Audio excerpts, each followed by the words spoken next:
Hi guys, I am Gabby Oglesby and I'm making this video today because I had a friend reach out to me yesterday and ask me some questions about my experience getting my self-help at different levels of care.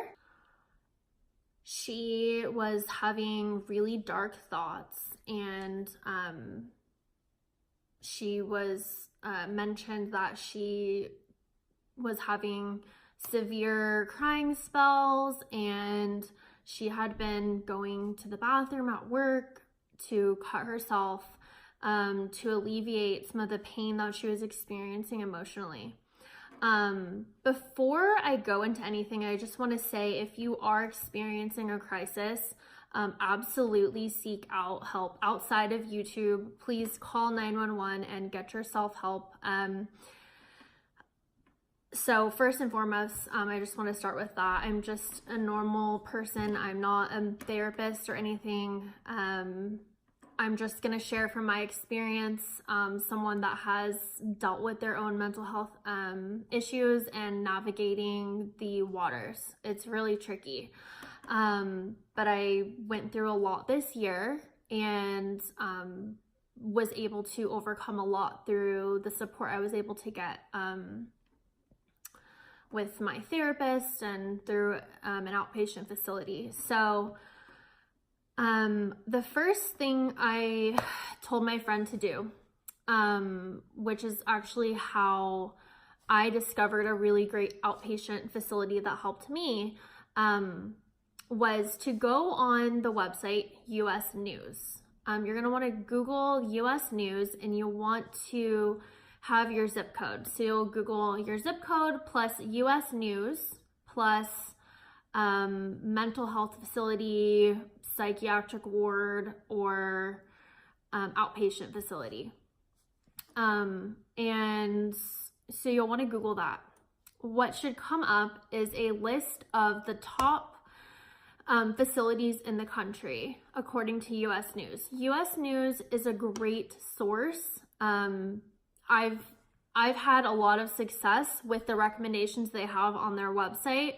I have found places and used Yelp reviews, and the places have been a scam. I've also tried to use Psychology Today, and there's a lot of just like misleading information on both Yelp, regular internet searches, and Psychology Today just isn't always up to date. So I would definitely recommend, as a starting point, use US News' database. Search for your zip code and whatever kind of facility that you're looking for. My girlfriend was trying to figure out if she should go to the emergency room, if she should go to an outpatient, she should do an inpatient partial hospitalization program.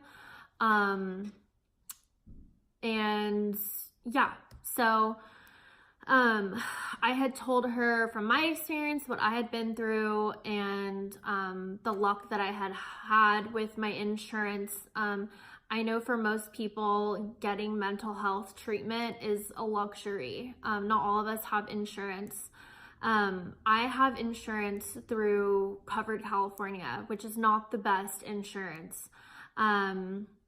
So it's definitely tricky when you're trying to find a facility, one, that's legitimate, two, that actually accepts your insurance, and three, specializes in what your needs are, because there's majority of the facilities in the United States are treatment-based for drug abuse or drug addictions. There's not many, there's more coming up now, but there's not many that focus specifically on mental health issues solely without the drug addiction aspect to it.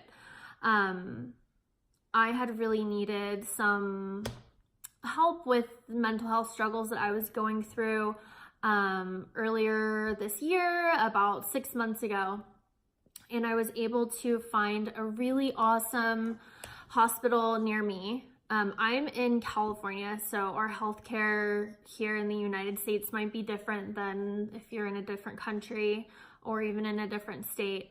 But another way to go about finding some support for yourself is to actually call your insurance and ask them to send you a list of who is in network and what is nearby.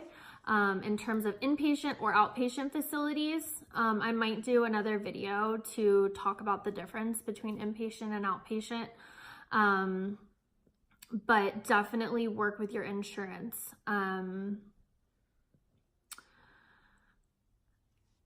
The insurance companies, not all of them, but some of them have mental health departments. I have Blue Shield, and Blue Shield is not the most generous when it comes to approving coverage at a mental health facility. When I was at an outpatient facility, Blue Shield was only approving me to be there 6 days a week. Even though I was in my opinion, really severe condition, and my therapist had also said too, like, the approvals that they were doing for me were just ridiculous compared to the symptoms that I was having. So definitely just when you're looking for either an inpatient or outpatient facility, one of the things you might want to do when you call and ask is ask them how their relationship is with your insurance provider, and ask them what the track record is of the approval in terms of days that you'll get with your insurance. So for example, if I call a facility and I ask them, hey, I am having a mental health crisis and I definitely need support. I'm looking for either an IOP or a PHP program. I have Blue Shield insurance, PPO. What is your guys' track record with Blue Shield? Do you guys have good relationships with their case managers, and what's the approval rate in terms of the days? So when I was getting help for myself, they were only approving me 6 days at a time, which was really challenging because at the end of the 6 days, I'd be really paranoid on if I didn't know if it was my last day in therapy or not. And there's a lot of relationships that you start to build with the people in the facilities, the other group members. I had other friends that were in there that had insurance like Blue Cross, and they would get approved for 12 weeks at a time. And for most people, if you have never done an inpatient or outpatient program before, it's really intense to have time off of work to just focus on your mental health. Most people don't have that luxury to take time off of work and do that. Not only is it costly, but the care is costly. But also a lot of us just aren't able to take time off of work like that.